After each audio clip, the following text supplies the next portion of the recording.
Today we'll begin talking about the matter of what are we going to do so that we can live without suffering, without dukkha. If there's no suffering, no misery in your lives, then there's nothing for us to talk about.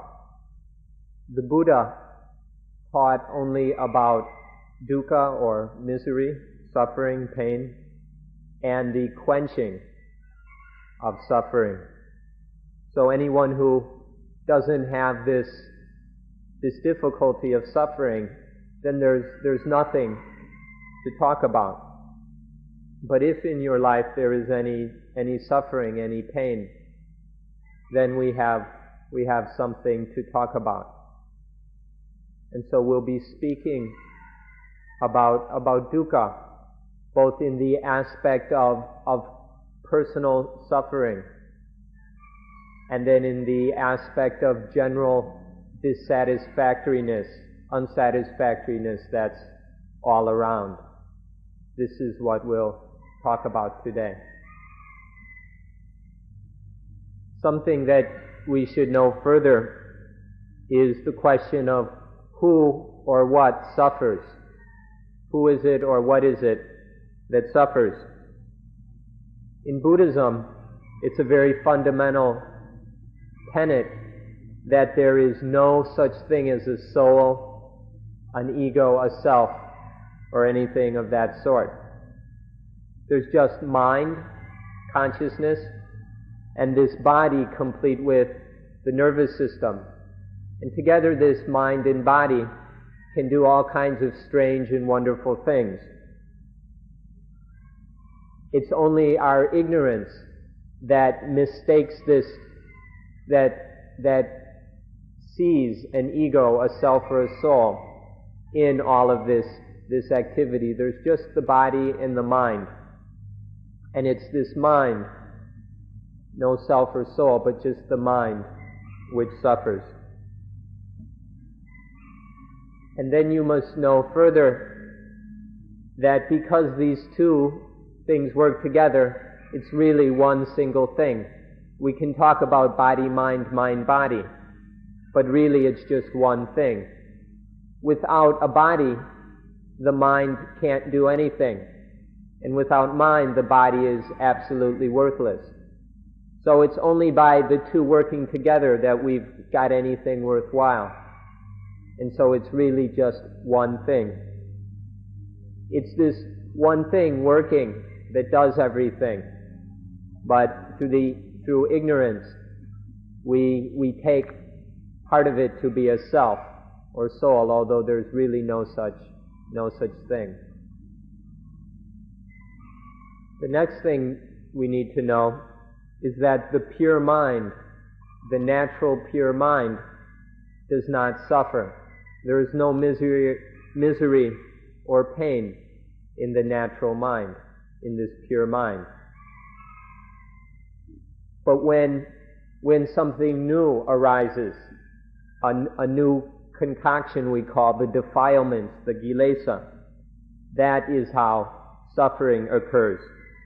The original mind, the primal natural mind, doesn't suffer, has no suffering. But only when these new things, these defilements come up, only then does suffering occur. Ordinarily, the defilements are coming up all the time, all over the place. And so we study Dhamma in order to know how to not let the defilements occur. And when there's no defilements coming up, then there's no suffering, no dukkha. And that's all there is to know. So then it's necessary to know and understand three things. Know what the citta, the mind is. Know what mind is. And then know what these defilements are and how they arise. And then know what dukkha is and how dukkha, suffering, misery, occurs because of the defilements. This is what we need to understand, these three things. As far as that self or soul that some people talk about, it's just a kind of ignorant thinking. It's just a kind of stupidity that mistakes things to be a self or a soul. But all that's taking place and all you need to know is just this mind, and then how the defilements happen, and then how suffering grows or comes out of those defilements. Just these three things: the mind, the kilesa defilements, and dukkha, suffering, misery. The pure mind, the original natural mind, is something that can be observed, but we never bother to pay attention to it. We never bother to be aware of it. The defilements are things that we don't pay much attention to either. Instead, we're satisfied by them, we take pleasure in them, we indulge in them, rather than being satisfied with that pure natural mind. These are the two things we need to observe and see the difference between them, the pure mind and then the defilements that arise. This pure mind is occurring, and so you can learn about it, although it doesn't happen so often. The defilements are coming up quite a bit, and so you have to look between all those defilements to see the pure mind. But once we begin to notice and observe the natural original mind, then we can learn how to maintain that state of mind, to preserve it, protect it. And this is what the Dhamma is for, to help us to protect, to maintain the pure original state of mind that is free of the defilements. So now let's examine the question of how do the kilesa arise? How do the defilements come up? To put it as briefly and simply as possible, it works like this. Take the mind now that is void, that is free, the natural mind. And then there is this body with eyes, ears, nose, tongue, the physical sense and the tangible sense and the mind sense, this body with the six sense doors. And then these six senses are able to receive stimuli from outside, to receive external sense objects, sights, sounds, smells, tastes, touches, and mental stimuli. So these external objects make contact with these internal senses. Let's take the example of the eyes specifically to see what happens. So there's the eye sense, and then a sight, an object of the eye. When the two come together, there arises eye consciousness, a fundamental mental knowing of that interaction, that vision.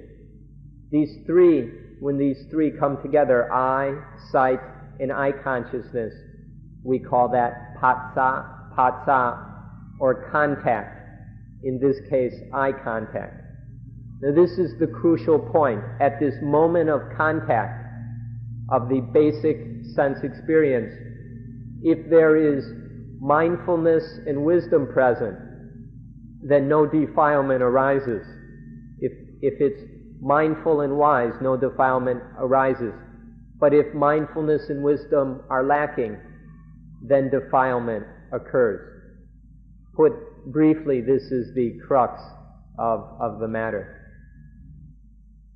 If that patsa, that contact, lacks mindfulness and wisdom, then it's foolish contact or stupid contact. If the contact is foolish, then there arises foolish feeling. Feeling is a natural.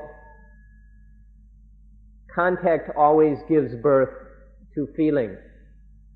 But if that contact is foolish, is stupid, then everything that comes from it will also be foolish.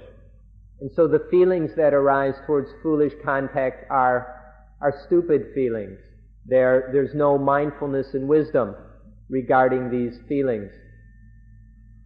And then if this happens, those feelings give birth to the defilements. If it's a nice feeling, a lovely feeling, then this gives birth to loving that feeling, wanting it, liking it, desiring it. If the feeling is unpleasant, unattractive, then this gives rise to dislike, to hatred and anger. If the feeling is neither pleasant nor unpleasant, then the mind gets confused. It doesn't know how to react. It wonders. It's uncertain. And this is a third kind of defilement. This is what we need to observe, how if the original contact is stupid, there arises stupid feeling which gives birth to the defilements. It works just like this. This is something that is of great importance for us to observe and understand so that we can deal with this situation properly. If the feeling is foolish, then it gives rise to defilement, what we call danha, or craving. If there's this foolish feeling, then there arises this foolish desire that we call danha, craving. This craving can take various forms, various defiled forms.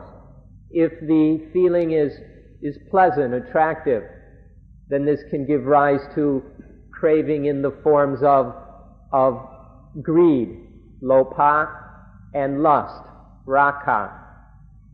If the feeling is unpleasant, it can give rise to defilements in craving in the form of tosa, hatred, and kota, anger.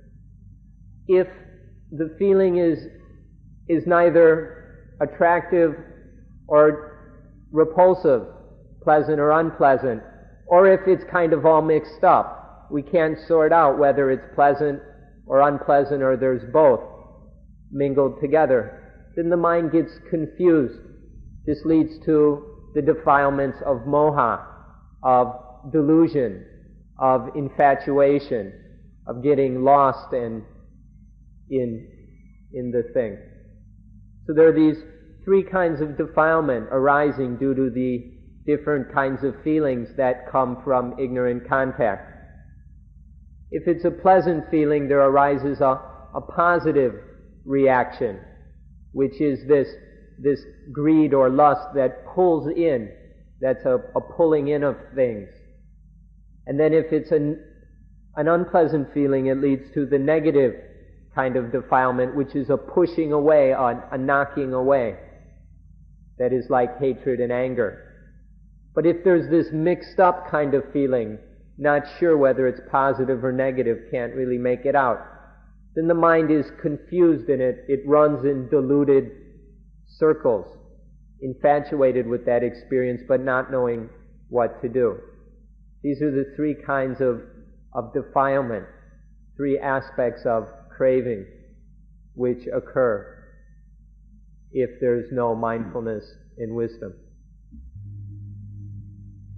If because of ignorant contact it's gotten to the point where there are these different kinds of defiled reactions, then it goes even further. If there arises this feelings of love, of greed, of lust, if this is going on, this reaction is going on in the mind, then there arises a further illusion, the illusion of something that loves, that is greedy. So if there's greed arises in the mind, then the mind takes this, assumes that there must be a greedy one, something which is the owner of that greed, or the one who is greedy, the lustful one. If it's the negative kind of reaction of anger, of hatred, of wanting to destroy, to get rid of, to kill. Then there arises the illusion. This is a feeling in the mind, but it's pure illusion. It has no basis in reality. And this illusion takes it there to be someone who is angry, the angry one or the hating one, the owner, the possessor of this anger and hatred. And if the reaction is one of confusion, of uncertainty, of infatuation, of delusion, then the mind regards that there must be the one who's confused, the I, the ego that is confused, that is deluded. And so from these three kinds of the positive, negative, and confused reactions of the mind, there arises what we call upadana. Upadana, the sense of an I, the sense of mind involved in these reactions, that there must be someone who is greedy or angry or confused. This leads to what we call upadana, or clinging. In short, there are three basic kinds of defilement. There's the greedy, lustful kind, which is a pulling in, a sucking in of experiences. The second kind is the anger, hatred kind, which is a pushing away, a trying to destroy and kill, a negative kind of defilement. And then the third kind is of confusion and delusion, where it's like the mind running in circles around the object of experience. There are these three kinds of defilement. When these arise in the mind, then, the mind that was once peaceful, still, pure, natural, now is taken over by these kinds of defilement. Where the mind was once free, now it is forced to react in these three kinds of ways, sometimes pulling in, sometimes pushing away, sometimes running around in confused circles.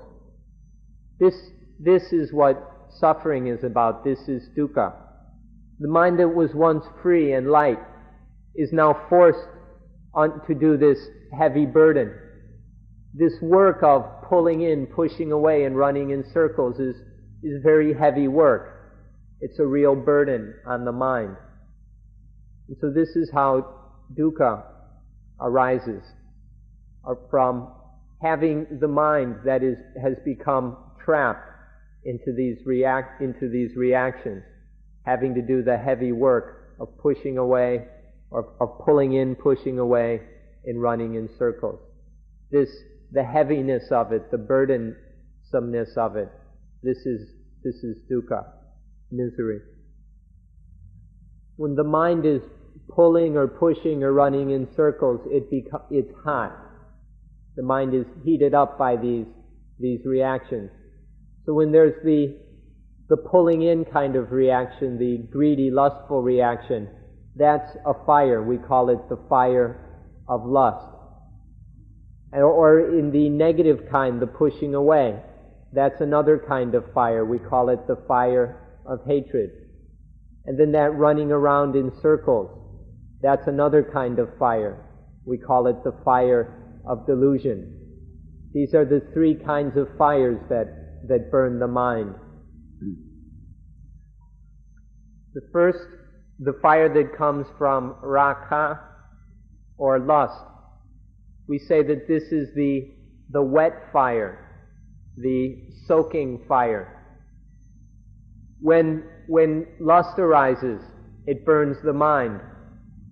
But it's a kind of burning that we enjoy, we like it.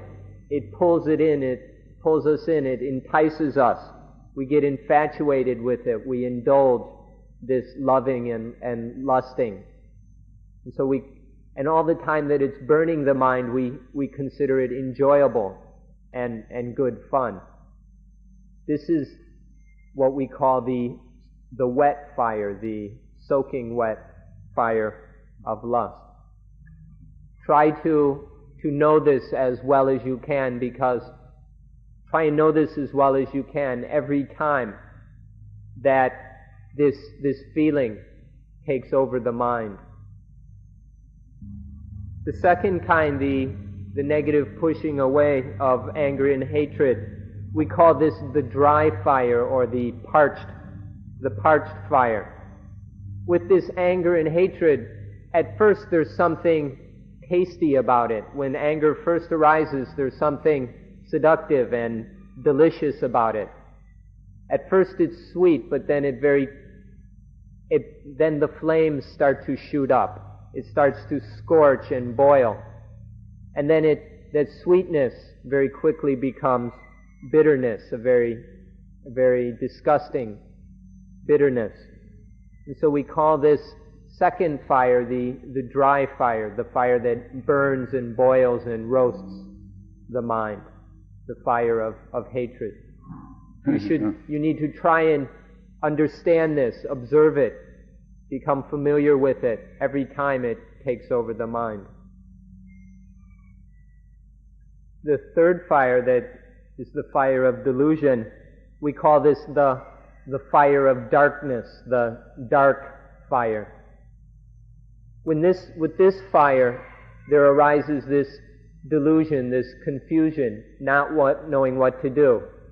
It becomes fear, worry, anxiety, envy, all kinds of foolishness and stupidity. And then all these kinds of delusion lead us to make many mistakes. And all these mistakes get us further and further into trouble. And this delusion also leads to the other kinds of fires, the soaking wet fire of lust and the dry fire of hatred. And so get to know this fire, this dark fire, whenever it takes over the mind. Whether we call them the wet fire or the dry fire or the dark fire, all of them scorch the mind. They're all burning hot. Look for yourself whenever love and lust come up in the mind. How does that burn and scorch? When anger and hatred come up in the mind, how does that burn and scorch? You can feel this for yourself. Know it for yourself. And when the dark fire of delusion comes into the mind, how does that burn and scorch and incinerate? When this stupidity takes over the mind, when you want to do something and you can't do it, how does that burn and simmer and bake? All these kinds of fires, the dark, the wet, the dry, and the dark fires, all of them are burning. You can understand this by observing your own experiences of these fires. That the pure natural mind doesn't suffer at all. But when there's ignorance, no mindfulness and wisdom at contact, then these defilements arise. These defilements come in and burn the mind. This burning of the mind that arises because of ignorance, this is dukkha. This is suffering. Suffering doesn't occur due to any other cause. It happens because of the mind's own ignorance. Originally the mind was cool, free, and at peace. But because of its wrong understanding, its foolishness, its stupidity, it gives birth to foolish feelings and these crazy defilements. And this burns and tortures the mind. This is how dukkha, suffering, misery, arises within us. It doesn't happen because of God. God doesn't make us suffer.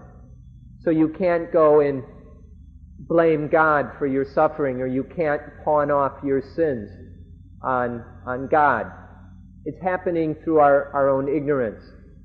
And so rather than blame it on God, why not look inside and see what's really responsible for this, and then set about trying to straighten this situation out. God doesn't cause these defilements. God doesn't cause this burning. These defilements come out of our own stupidity. The burning happens because of our own foolishness. When there is foolish sense contact and then stupid feelings, these defilements, these fires occur. They happen because of our own stupidity. So you can't go and blame it on God. We bring this burning upon ourselves. So then why go ask God to help us? If it's not God's fault, if God isn't causing the problem, then what good does it do to go and ask God for help? If the problem is happening within because of our own stupidity at contact with our own foolishness regarding the feelings, then shouldn't we come and try and solve the problem within ourselves rather than asking for someone else to help us? If the problem, if the ignorance is inside, then we've got to straighten it out in here, to understand how this works, so that when there's contact, instead of there being ignorance and foolishness, we can replace that ignorance with wisdom. So this is why we study Dhamma, not to ask someone else to help us, but through our own study and experience to develop the wisdom of Dhamma, so that then none of these problems, none of these fires will flare up and burn the mind and make it suffer. This is why we study Dhamma, to help ourselves. We suffer because of our own stupidity bringing up the defilements. If there wasn't any stupidity, the defilements wouldn't arise and we wouldn't suffer. So if we can put out this stupidity, then there won't be any of the defilements and we won't suffer, we won't experience dukkha or misery. Now if God can help us anything that helps us to put out that ignorance, to extinguish that ignorance, that will help to free us from suffering. If God can help us to put out the ignorance and put out the fires of defilement, then that will help us to quench suffering. But if the real cause is in our own ignorance, why not deal with that ignorance directly? Learn to eliminate that ignorance so that the defilements don't cause any more pain and suffering. The Dhamma is what we call the thing that will eliminate, that will help us to get rid of that ignorance. When we come to Suan Mok, we come solely to study the Dhamma, to study it and learn how to put it into practice, so that Dhamma will help us to eliminate, to quench all stupidity and ignorance, so that the defilements no longer burn and torture the mind. You can ask God or someone else for help if you want, but why not just deal with our own ignorance, which is the real cause of all our suffering? And Dhamma is the thing which will help us to do that. Because of the mistakes we make, because of our own stupidity, this is what causes sin. Sin is the product of the mistakes that we make because of our foolishness. All sin, all defilement just comes from our own mistakes because we don't understand correctly. And so to get rid of sin, all we have to do is get rid of this ignorance which is the cause of all sin. There's no need to go and pester God or bother God to come and help us. We can just deal with this problem on our own without making any trouble for God.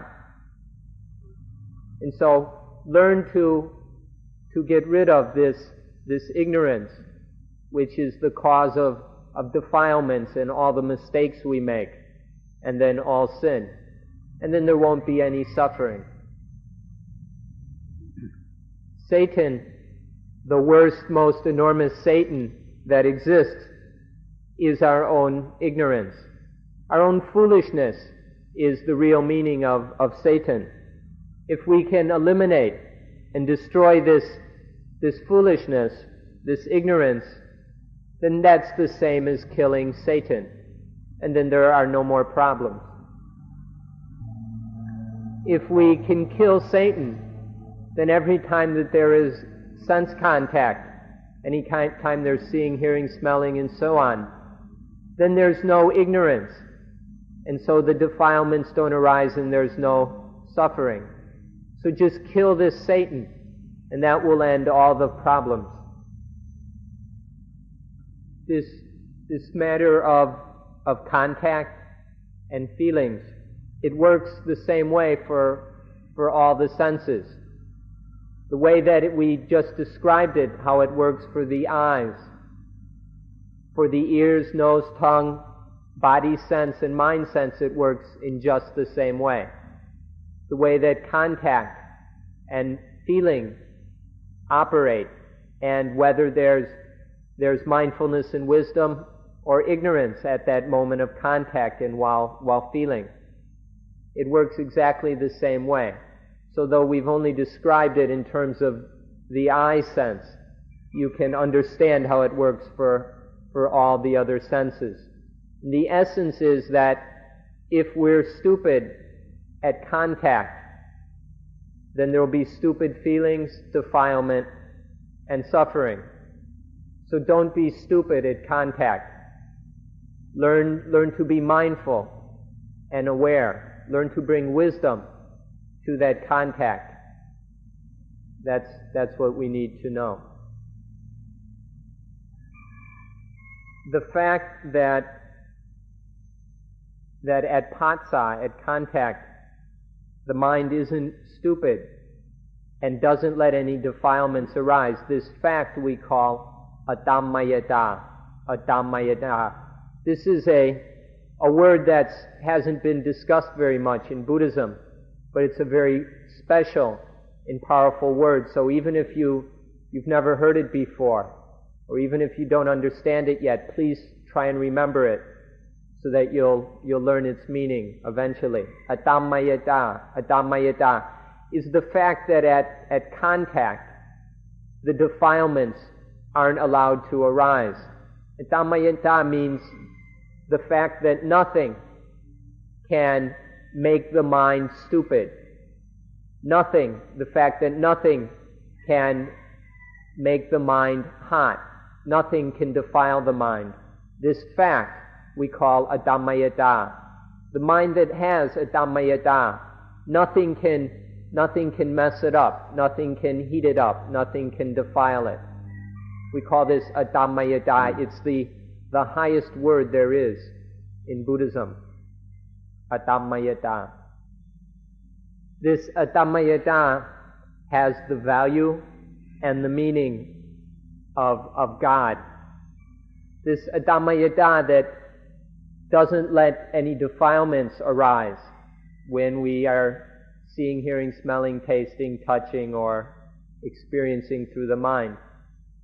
This not letting any defilements come up is adammayata, and this has the same meaning as God. This adammayata can watch over and protect us just like any God would be able to do. So this is the highest thing there is in Buddhism. Having adammayata is like having God always watching over and protecting us. If you practice anapanasati, mindfulness with breathing, correctly and successfully, then you will have sufficient adammayata to watch over you, to protect you.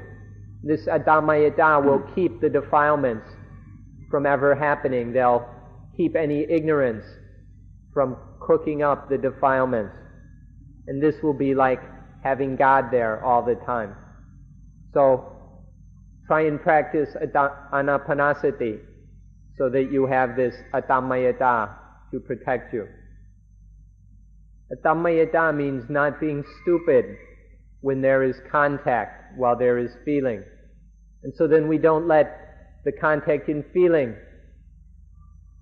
we don't let craving arise, we don't let upadana, grasping and clinging, arise. And so there's no dukkha. This is atamayata. Have it at patsa, and then everything is fine, and we're safe. Further, atamayata will not allow the feelings to become positive or negative. And if the feelings aren't positive or negative, then no defilements come up. Then having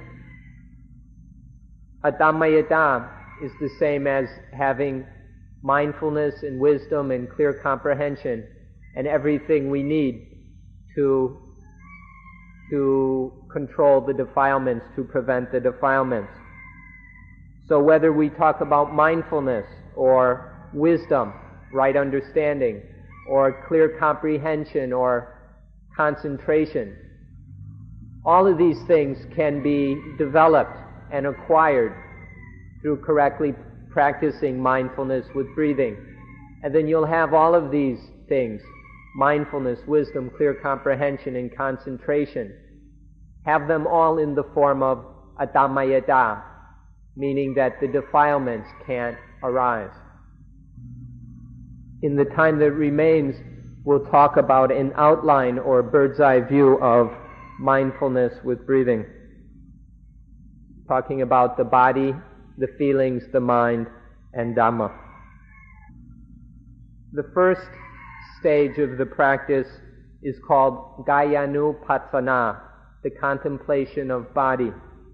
And the essence of this contemplation of body is breathing correctly so that the body is calmed, calming the body, making the body very peaceful through correct breathing. This is the essence of Gayanupassana. In the word anapanasati, the words ana and pana come from the word pana, which means the breath, or in Sanskrit, the prana. Prana is an ancient Indian word that goes back way before Buddhism. Prana then often just meant life. And the thing that the ancient Indians wanted most of all is to breathe in prana, breathe in life. Breathe in the life from outside so that one has plenty of life inside. So by breathing in correctly, one brings in lots of prana. And then life, one is fresh and cool and peaceful and alive by correct breathing. This is the way it's talked about in the old Indian terms. If you don't believe that way of looking at things, it doesn't matter. You can just think of it in terms of oxygen. If you bring in oxygen in the right amount, in the right way, then physically life will be just right. This is what the first stage of mindfulness with breathing is about. To understand this word prana, we'd like to remind you of a story in the Bible, how when God took a bunch of dust and soil and formed it into the shape of a man, and then God breathed prana into that lump of soil, and it became Adam and then Eve.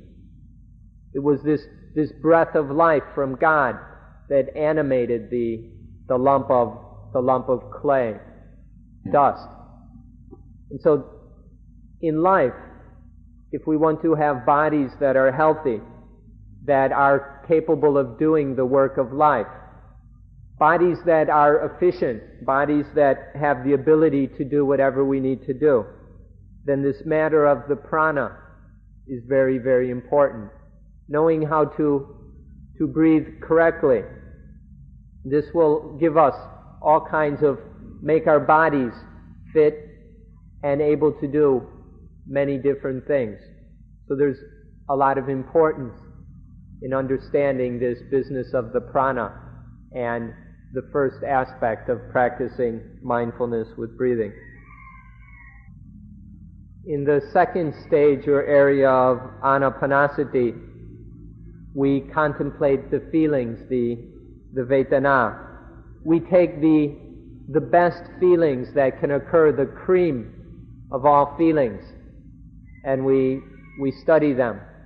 The cream of the feelings are what we call piti, satisfaction, a very excited kind of satisfaction. And then sukha, which is happiness. This is the top of the feelings, the cream of the feelings. Normally they deceive us and trick us in all kinds of ways. But if we're able through anapanasati to understand them so that these feelings, these best of feelings, can no longer trick us, then we'll never again have any problems with any of the feelings. We don't have to go and worry about all possible kind of feelings. Just get these best feelings, these most attractive, most powerful, seductive feelings under control, and then none of the feelings will have any power over us. Then we know the nature of the feelings as well as is possible, so that they'll never again be able to deceive us in positive or in negative ways ever again. The third stage of anapanasati is contemplation of mind, cittanupassana. In this we study all possible kinds of mind. We study all the different kinds of mind, and then learn to be able to regulate the mind, to maintain it in whatever shape or condition we need it to be in. Through this third area of mindfulness of breathing, we can regulate the mind in any condition that we wish. Then the last stage or area is Dhammanupassana, contemplation of Dhamma, of truth, of natural truth, the truth of all nature. We study the truth of all natures, of all things, until we see that all things, we see every aspect, every level, every nook and cranny of natural truth. We look and see that everything in nature is impermanent, constantly changing, that constant change is unsatisfying and oppressive, and that in all that there's nothing that can be called a self. We see it's all just a process of conditionality, just a flow of actions and reactions. Studying this until seeing adhammayata, where none of it can lead to any defilement, so that none of it can bring up any clinging, any grasping in the mind, especially grasping at anything as I, as mine, as self. Understanding all this is the meaning of the last stage of anapanasati. Understanding the truth of things until nothing has the power to stir up any attachment, and so that we know there's nothing worth attaching to ever again. So there are these 4 stages or areas of practice in mindfulness with breathing. Each of these stages is made up of 4 steps. So altogether there are 16 steps. That's all there are, these 16 steps. If you do your best, in your best way, to practice anapanasati on all levels, then you'll end up with the best possible thing you could ever find, which is adhammayata, so that there's no more foolishness at contact, and so no more defilements come up, and there's no more burning and tormenting of the mind. With this through anapanasati, you can get this adamayada, and then there will be no more misery, no more dukkha for the mind. So practice this as best you can, do your best, and then with time, you'll end up with this best possible thing. So may you all be successful in your practice of anapanasati, and may you all have enough adamayada to kill Satan. And if everyone in the world can kill Satan, then there's no more Satan in the world. May we end today's lecture at this time.